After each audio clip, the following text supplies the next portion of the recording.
بسم اللہ الرحمن الرحیم۔ حضرت عمر فاروق رضی اللہ تعالی عنہ کے زمانے میں ایک پرہیزگار جوان تھا۔ وہ مسجد میں ہی گوشہ نشین رہتا تھا اور اللہ کی عبادت میں مصروف رہتا تھا۔ حضرت عمر فاروق رضی اللہ تعالی عنہ کو وہ شخص بہت پسند تھا۔ اس جوان کا بوڑھا باپ زندہ تھا۔ وہ شخص اپنے بوڑھے باپ سے ملنے عشاء کے بعد روزانہ جایا کرتا تھا۔ راستے میں ایک عورت کا مکان تھا۔ وہ اس جوان پر فریفتہ ہو گئی اور بہکانے لگی۔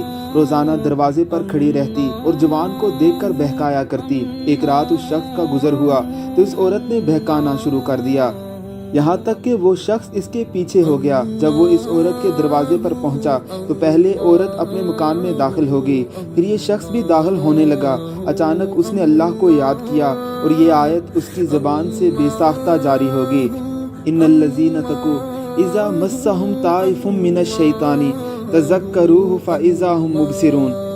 بے شک جو لوگ خدا سے ڈرتے ہیں جب انہیں شیطان چھوتا ہے وہ چونک جاتے ہیں اور ان کی آنکھیں کھل جاتی ہیں، اور پھر وہ غش کھا کر وہیں دروازے پر گر پڑا۔ اندر سے عورت آئی، یہ دیکھ کر کہ جوان اس کے دروازے پر بے ہوش پڑا ہوا ہے، اس کو اپنے اوپر الزام آنے کا اندیشہ ہوا۔ چنانچہ اس نے اپنی ایک لونڈی کی مدد سے اس جوان مرد کو وہاں سے اٹھا کر اس کے باپ کے دروازے پر ڈال دیا۔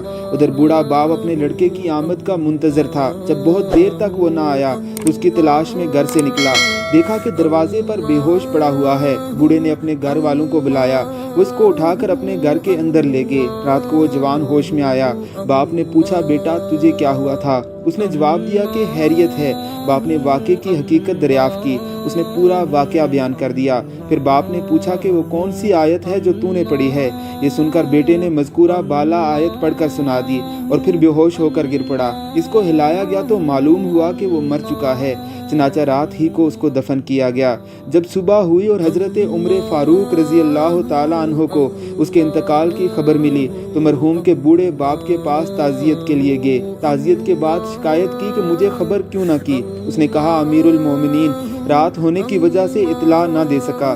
حضرت عمر فاروق رضی اللہ تعالی عنہ نے فرمایا، مجھے اس کی قبر پر لے جاؤ۔ قبر پر جا کر فرمایا، اے شخص ولی من خاف مقام ربی ہی جنتان، اس شخص کے لیے جو خدا سے ڈرتا ہے وہ دو باغ ہیں، یعنی دو جنتیں ہیں۔ اس شخص نے قبر کے اندر سے ہی جواب دیا، اے عمر اللہ نے مجھے دونوں جنتیں دے دی ہیں۔